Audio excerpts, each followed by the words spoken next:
Tell me about your opinions on wine criticism and the 100-point system. Oh, well, I don't think Cocteau said, listen to what a critic has to say and nurture what they don't like, because it'll be the only original thought you've ever had, which I think is true, because critics tend to drive wine to one place and what they feel is the best. And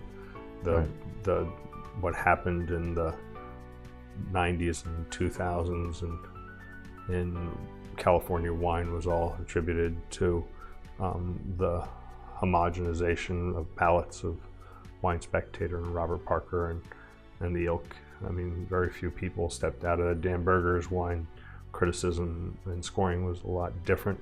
He had a much more classical palate, and I think, he never...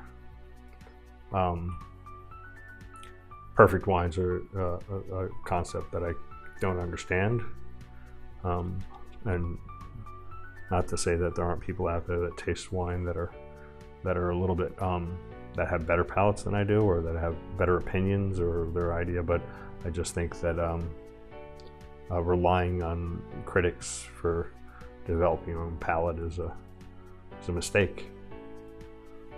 What else did he say? I think Gautier said that critics are as useful as a eunuch in a whorehouse. So that's it.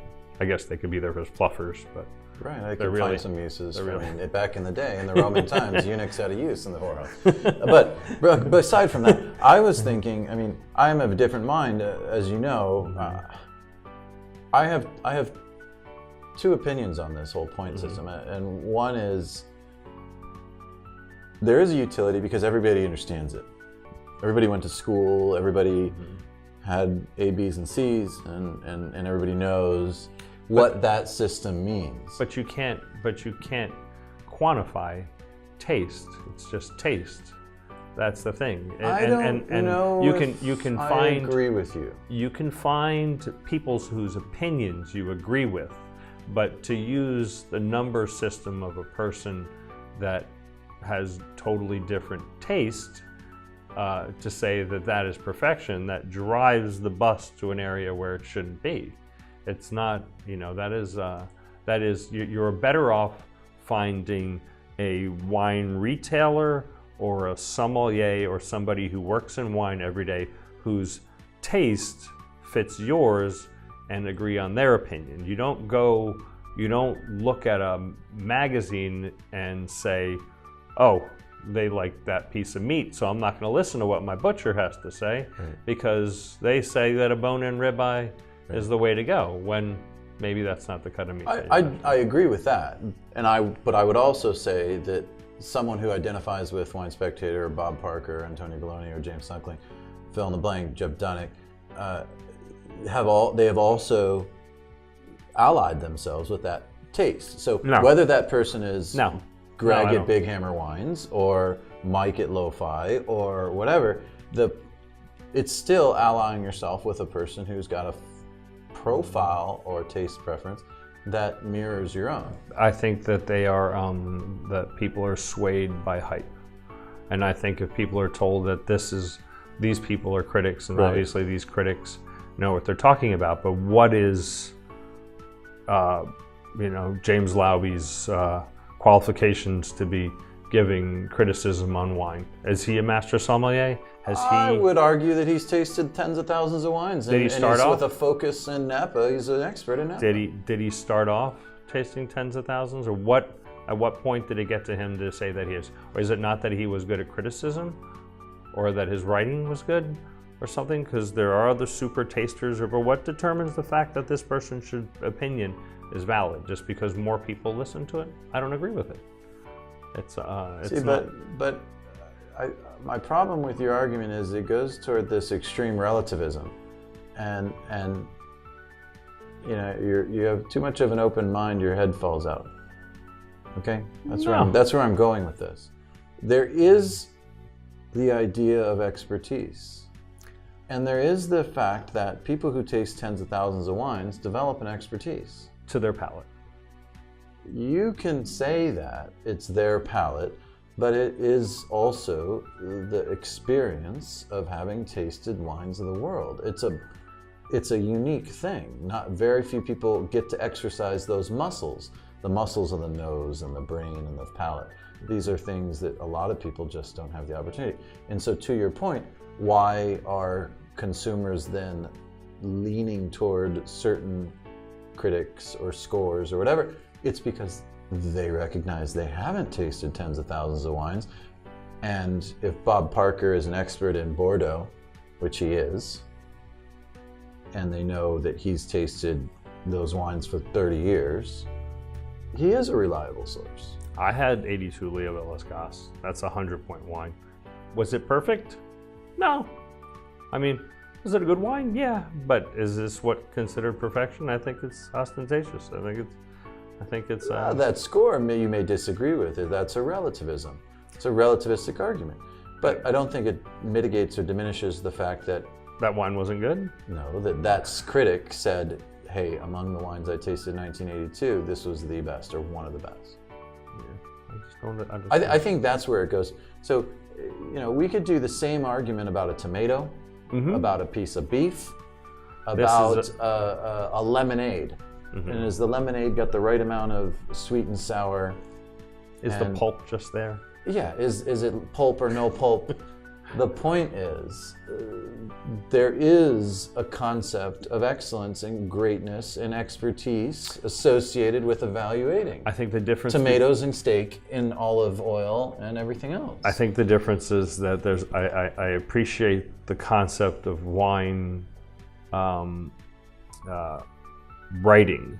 I just don't think that putting numbers to people's work is what I appreciate about wine. Okay. And I think that writing about people or about what they do, and if you enjoy that, you can write about them the same way wine writers do. But to say that to put a number on somebody's wine, to say that this is an 87 and then versus a 95 or versus a 95 is just not the way that I appreciate You feel like it's wine. Somehow unfair. It's not that a question that it's unfair. It's diminishing. It's to say that, is Van Gogh not an artist because no one bought his paintings during his lifetime? For sure. During his lifetime, he was a 84 painter. Yeah, but after his lifetime, he's a 99-point painter. Exactly. And so the criticism at that time was not good. Or was he not good? So the whole thing is that it's just not how I feel that people's life work should be judged. But we just were talking about those skin contact white wines from the northeastern part of Italy and Slovenia, which 15, 20 years ago, when we were first tasting them for the first time, we had our eyebrows raised and our eyes open to a new type of wine, and we started mimicking it and trying to come up with our own versions of this. But those wines didn't have a market back then. The market was very, very small. Well, I just think not enough people tasted them. And people were stuck in the fact that people's tastes changed. People were stuck in the concept. People were stuck in the concept of what critics told them was good wine. And that is at the heyday of the effect of wine critics. Not because and then as soon as people, what if you notice is that after the, not to say fall, but the lack of strength in the market of those critics, those wines started to take off. That skin fermented white wines and wines of different regions. Well, I'm going to give you another example. Started to gain traction because people started to say, who is this person? Why is their opinion valid? And as soon as they started making up their own minds, wines like that and wines of other regions gained followings. Right. And I hear what you're saying, and I understand what you're saying, and I have two responses to that. The first is, people don't have the time anymore. And they get bombarded, we all do. We get inundated with so much information. And the question that you're proposing is, why don't people pay attention to the authenticity and the story behind the wine so they can see that you're making handmade wines from farm to bottle, but these other people who you admire are doing the same? And the reality is most people don't have the bandwidth for digesting all that information. Just like there's only going to be a handful of people to watch this video. Well, I think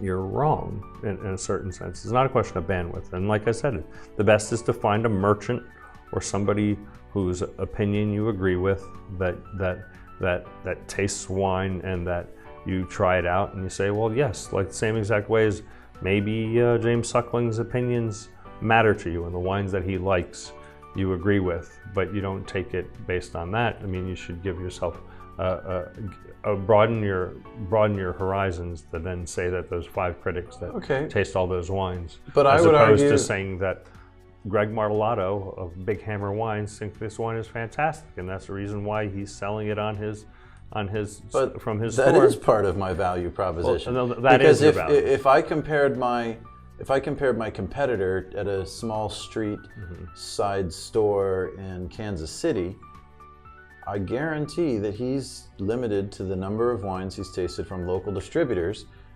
And if you compare what his experience is and what he's tasted to me or James Suckling, who tastes thousands of wines, I don't think there's a comparison there. No, there isn't, because his opinion will be valid as well, and the people who go to his store. It's not a question of whether or not the opinion is about. It's a question of the breadth of knowledge and experience. Yes, I don't know. The other thing I'll say about expertise and experience goes to what's happened with these apps. So Yelp is maybe one of the progenitor of crowdsourced opinions. Delectable. And now there's Delectable and the other one. Yeah. And I got to be honest, I don't really care for the opinions of a lot of these people. Well, it's like when you go to Yelp and you see 4 stars for McDonald's. Well, that's where I will never eat at McDonald's. I have no intention of ever eating a McDonald's hamburger. That's where it changes, and that's along the lines of what I'm saying, is that the concept of what Delectable or all these other things is being a wine professional, and you have other friends that are in the wine business. So if you had a way to connect people that you knew, that you're in touch with and who have similar opinions, that are your friends, if they've tried a wine and they say that the wine is good, then you have it's a respectable. So that's the concept that Delectable did when they first started, and I thought that it was good. It was like Facebook for wine. Sure, but you see how it can also devolve. It devolved. It should have been freeware, and they should have made all their money through advertising, as opposed to hard selling you wines. Well, we'll see. Antonio Galloni owns it now, so we'll see what he does with it. But I think the bigger question here is, what does it mean to be an expert? Yeah, I guess that's true. I mean, the reality is, in wine criticism and blogging, and if you have a wine blog, you're an expert in your world, and your audience thinks you're the expert because you taste more wines than other people in your circle. And I feel like there's a death of expertise, and not just in wine, but in many industries. There's just this sort of doubt, that insidious sort of doubt, and it goes. Scientists will tell you the same thing. Look at our government.